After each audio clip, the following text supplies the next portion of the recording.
네, 마태복음 강해의 이제 7번째 시간입니다. 회개하여라, 하늘나라가 가까이 왔다라는 제목의 말씀 가지고 마태복음 4장 12절부터 25절까지 말씀으로 하나님 말씀 선포하도록 하겠습니다. 우리 먼저 12절부터 17절까지 말씀 우리 같이 한번 읽도록 하겠습니다. 예수께서 요한이 잡혔다고 하는 말을 들으시고 갈릴리로 돌아가셨다. 그리고 그는 나사렛을 떠나 스불론과 납달리 지역 바닷가에 있는 가버나움으로 가서 사셨다. 이것은 예언자 이사야를 시켜서 하신 말씀을 이루시려는 것이었다.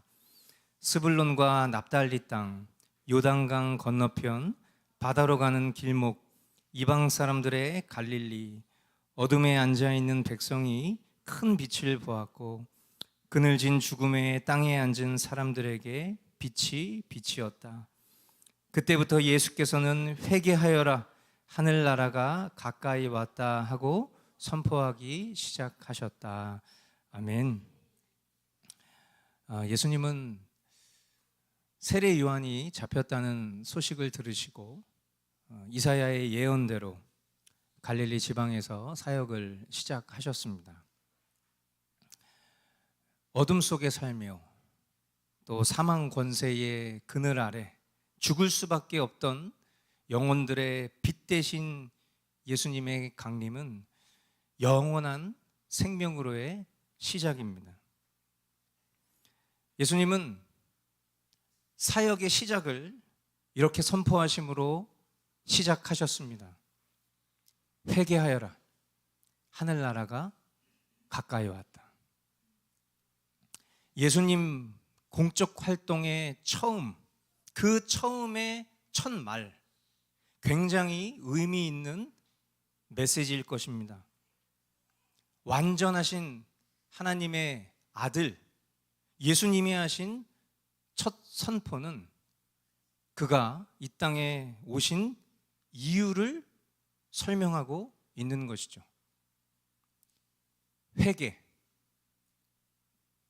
회개는 하나님을 섬기지 않고 하나님의 뜻과 상관없이 살던 사람이 하나님께로 돌아오는 것입니다.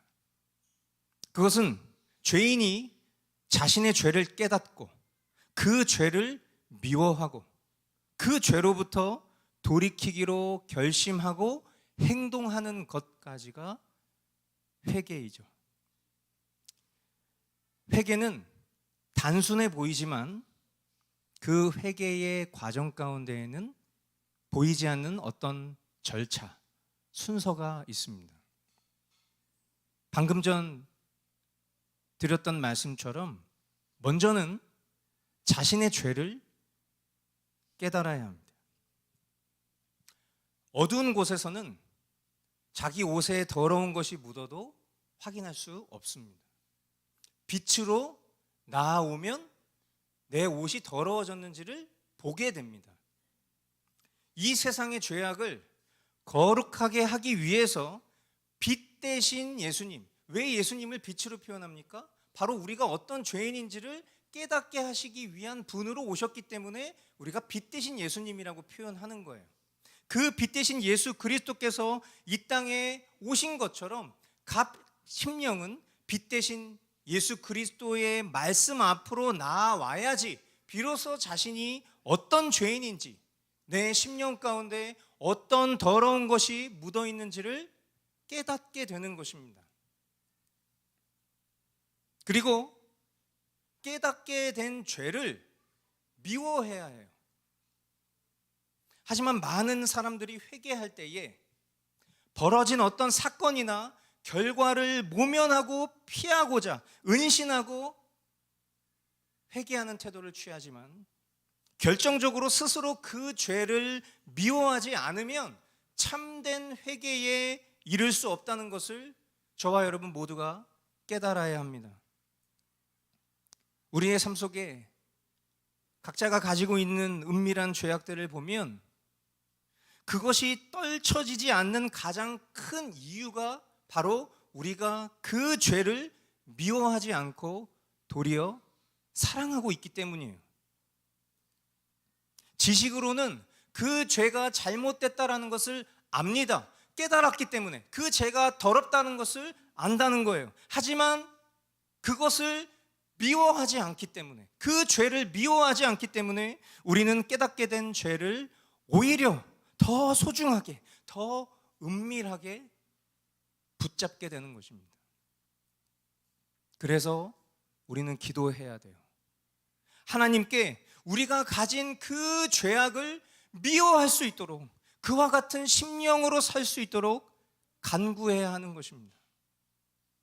본질상 진노의 자식인 우리가 우리의 실력으로 죄를 미워할 수 있다고 생각하는 것은 교만이요, 착각이라는 것을 우리 모두가 명심해야 하는 것이죠. 비로소 깨닫게 된 죄를 미워하게 되었을 때에 우리는 그 죄로부터 돌이킬 수 있습니다. 여러분 생각해 보십시오. 만약 내 옷에 배설물이 묻었다면, 배설물이라고 얘기하니까 자극적이지 않죠. 똥이 묻었다면 여러분 그 옷을 우리가 계속 입을 수 있겠습니까? 이것은 비유이지만 매우 실제적인 이야기예요. 우리는 예수 그리스도로 거듭나 새 사람이 되었습니다. 깨끗합니다. 그런데 그 깨끗한 존재가 또다시 죄로 오염되었어요. 그럼 그 더럽혀진 상태로 살겠습니까? 아니죠. 다시 원 상태로 돌이키고 싶겠죠. 여러분 저희 가정이 이사를 가서 처음으로 새 집에서 살게 됐어요. 모든 것이 다 새 것입니다. 그런데 시간이 조금씩 지나면서 원래의 상태로부터 조금씩 더러워지고 있어요. 그래서 매일매일 그 더러워진 곳을 볼 때마다 청소를 해요. 왜 그렇죠? 어차피 더러워질 거니까 그냥 그런 거 신경 쓰지 말고 살아야지.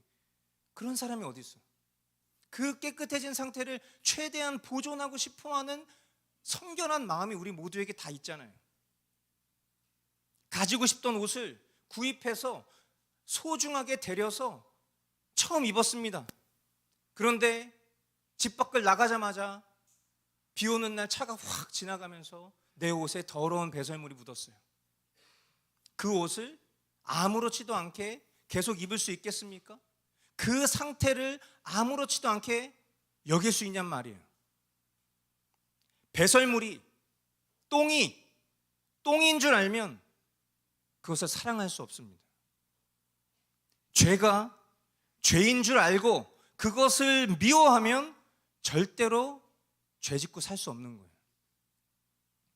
그러므로 죄를 깨닫고 죄가 미워지면 그 죄로부터 돌이키는 것은 자동으로 된다고 말해도 과언이 아니에요. 그러므로 너무나 회개에 있어서 중요한 것은 죄를 미워해야 하는 거예요. 하지만 그 죄를 미워할 수 있는 실력이 우리에게 없기 때문에, 그렇기 때문에 우리는 기도해야 하는 것입니다. 예수님은 이 회개에 대해서 말씀하시면서 또 한마디를 덧붙이십니다. 하늘나라가 가까이 왔다. 이것은 먼저는 앞서 이야기했었던 회개의 필요성과 절박성이 있는 것이죠. 죄인이 회개하고 예수 그리스도를 영접하는 것이 영원히 보장된 기회가 아니라는 것입니다. 다 때가 있는 거예요. 기회가 주어지는 것입니다. 그러므로 회개의 기회가 왔을 때 회개하는 자가 참으로 구원받은 자라는 것을 우리는 깨달을 수 있죠. 만일 저와 여러분이 내가 진짜 구원받은 사람인지 아닌지를 확인하고 싶으시다면 내가 회개의 기회 가운데 그 기회를 붙잡고 있는지를 돌아보는 것도 내가 참된 구원의 확신이 있는지를 엿볼 수 있는 하나의 방편인 줄 믿습니다. 또한 하늘나라가 가까이 왔다라는 이 표현은 이 문장이 보여주고 있는 바와 같이 완료 시제로 쓰여져 있어요. 하나님의 나라가, 하늘나라가 가까이 왔다. 이미 임했다는 것이죠. 여러분, 우리가 늘 어떤 하나님 나라에 대한 개념을 이야기할 때 하나님 나라의 성립의 가장 중요한 첫 번째 조건이 뭐라고 말했었죠?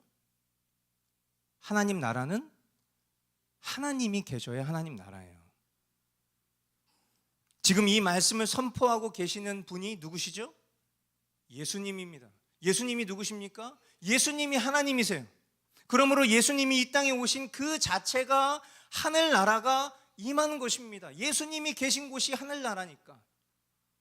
우리는 그런 측면에서 이미 임한 하나님 나라에서 완성될 하나님 나라를 기다리며 살고 있는 중입니다. 그러므로 오늘 우리가 행해야 할 중요한 것은 바로 회개하는 거예요. 우리가 그 살아계신 하나님, 그 하나님 나라에서 살아가면서 우리가 하나님 외에 다른 것을 사랑하는, 정확히 말하자면 죄를 사랑하는 그 지점으로부터 돌이켜 하나님을 사랑하는 것으로 돌아가는 그 회개, 이것이 저와 여러분들에게 오늘 주어진 기회인 줄 믿습니다. 18절로 우리 22절까지 말씀 우리 한 목소리로 읽도록 하겠습니다. 예수께서 갈릴리 바닷가를 걸어가시다가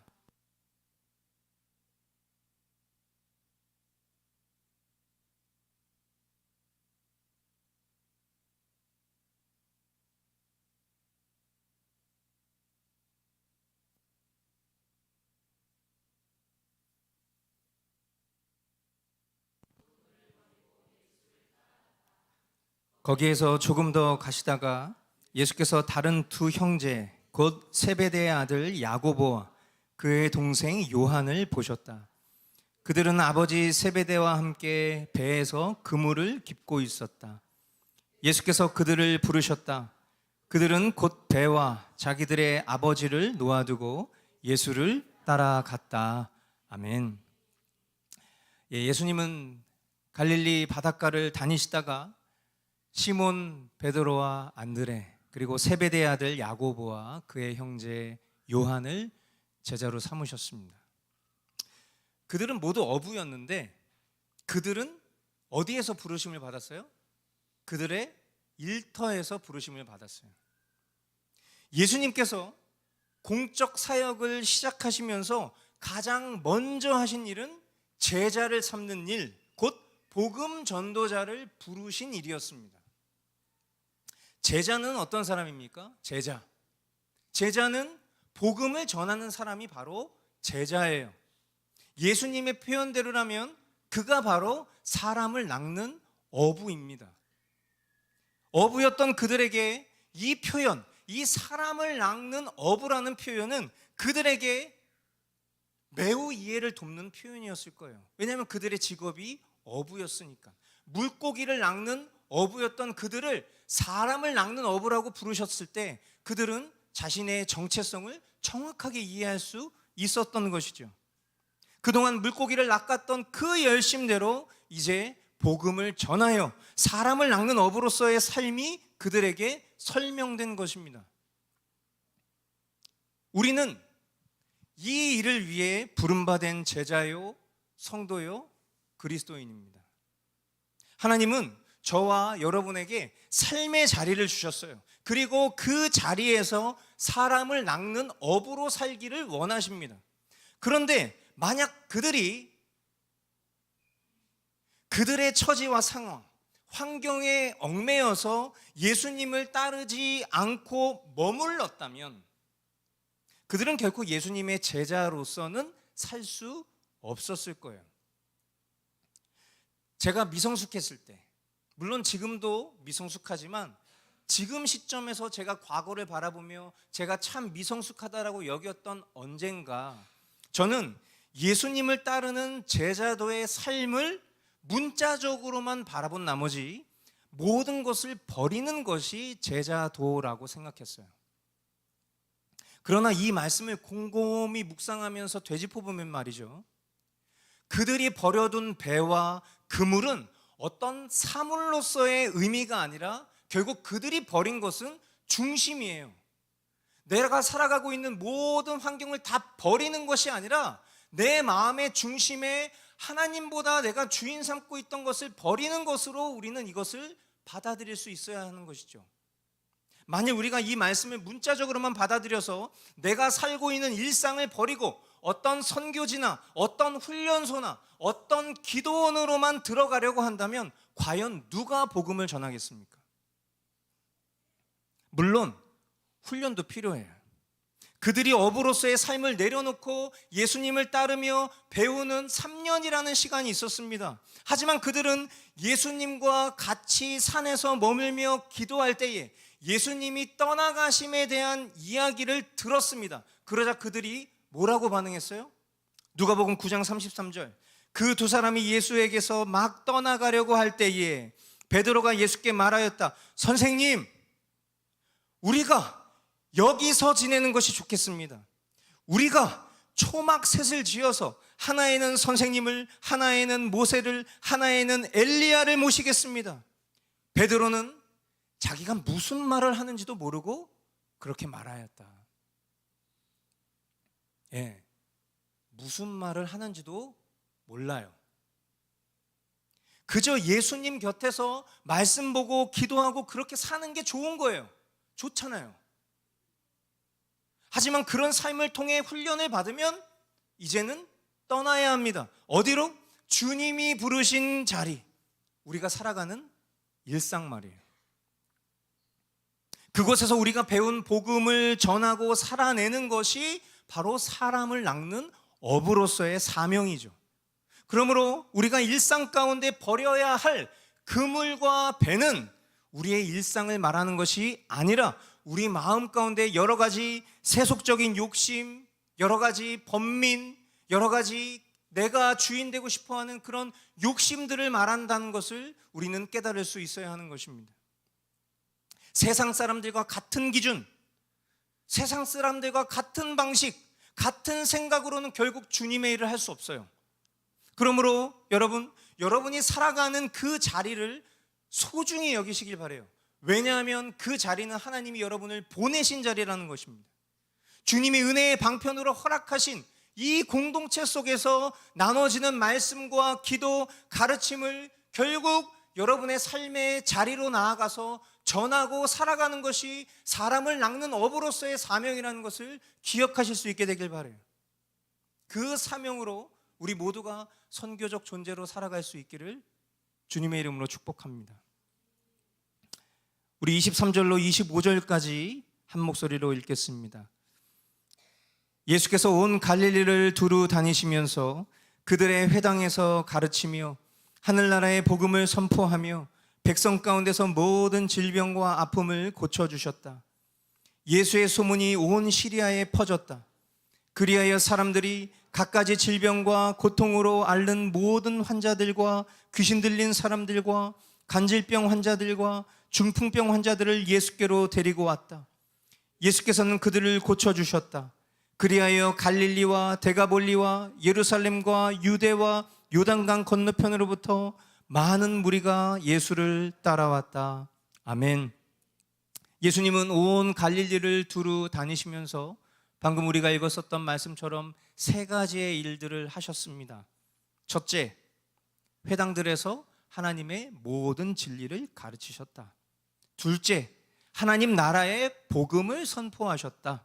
셋째, 사람들의 모든 질병과 모든 아픔을 고쳐주셨다. 여러분, 우리가 저 같은 사람들을 불러서 뭐라고 말하죠? 사역자 이렇게 얘기합니다. 사역이라는 단어가 뭡니까?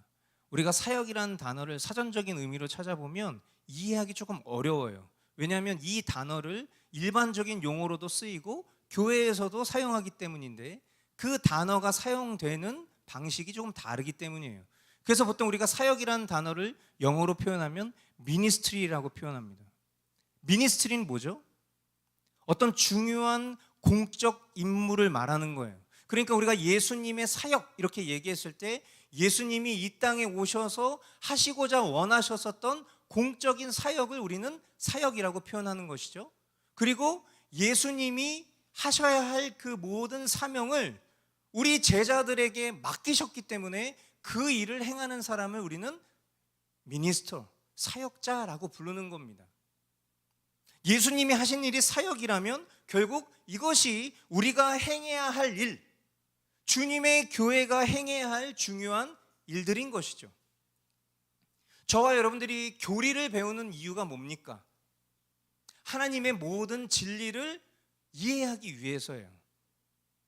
교리를 맹신하고 또 교리를 숭배하는 것은 개혁교회가 경계해야 할 중요한 지점이라고 생각합니다. 그러나 하나님의 진리를 이해하기 위해서 저와 여러분들은 교리를 지혜롭게 활용해야 할 줄 믿습니다. 그리고 우리는 선포되는 복음을 통해서 날마다 우리의 존재를 확인해야 돼요. 어제도 저희 자녀들에게 그런 질문을 했어요. 너는 구원의 확신이 있느냐? 여러분, 구원의 확신이 있으십니까? 여러분, 거듭나셨습니까? 여러분, 이 질문에 대해서 우리가 아무런 고민 없이 그렇다라고 대답하는 것도 물론 가능하겠지만 곰곰이 생각해 보면 그 구원이 우리의 어떠함으로 이루어지는 것이 아니기 때문에 우리는 날마다 겸손히 그 질문 앞에 서야 할 필요가 있죠. 나는 진정 거듭난 사람인가? 나는 무엇으로 살고 있는가? 나는 죽은 자아로 살고 있는가? 아니면 거듭난 생명으로, 즉 예수 그리스도로 살고 있는지 우리 심령에게 질문해 보아야 합니다. 그것이 우리가 매일 복음을 들어야 하는 이유이고요. 지금 이 자리에 수많은 신자들이 모여서 예배하고 있지만 혹 이들 가운데에는 우리의 눈으로 볼 수 없는 구원받지 못한 영혼들이 반드시 있을 수 있다고 저는 생각해요. 아무리 내가 오랫동안 신앙생활을 했어도 오늘 내가 주님과 확신이 없다면, 그 주님이 내 안에 살아계신다는 확신이 없다면 지난 과거의 종교 생활은 더 이상 우리에게 의미가 없어요. 오늘 하나님이 우리에게 허락하신 이 회개의 메시지, 이 복음의 메시지 앞에서 우리가 주님의 긍휼하심과 자비하심을 강청하지 않는다면 우리에게 허락된 이 은혜의 기회는 또다시 지나가고 말 거예요. 진지하게 주님 앞에 오늘 하나님 우리에게 허락하신 이 말씀 통해서 내가 과연 진정 회개하고 있는지, 구원의 증표가 있는지 한번 돌아보실 수 있게 되길 바랍니다. 여러분, 회개의 끝자락에는 아픔이 있기 마련이에요. 교회는 회개하는 영혼들을 감싸주고 회복할 수 있도록 도와야 합니다. 그래서 결국 우리 교회의 주인이 예수 그리스도라는 것을 증명할 수 있어야 해요. 먼저는 오늘 예수님께서 우리에게 말씀하신 바대로 회개하십시오. 하나님 나라가 가까이 왔어요. 저와 여러분에게 늘 주어질 것 같은 기회는 우리의 생각처럼 늘 주어지는 것이 아니라 하나님의 한도만큼이에요. 오늘 이 기회를 통해서 회개할 수 있게 되길 바랍니다. 그리고 그에 합당한 대가 지불을 치르실 수 있게 되기를 바라요. 그리고 그 아픔을 함께 공유하며 서로가 서로를 위하고 사랑하며 보다듬으며 다시금 일어서 주님께 나아갈 수 있는 그 용기와 힘을 얻는 믿음의 공동체, 우리 사랑하는 교우들 다 되실 수 있기를 주님의 이름으로 축복합니다. 오늘 우리가 귀한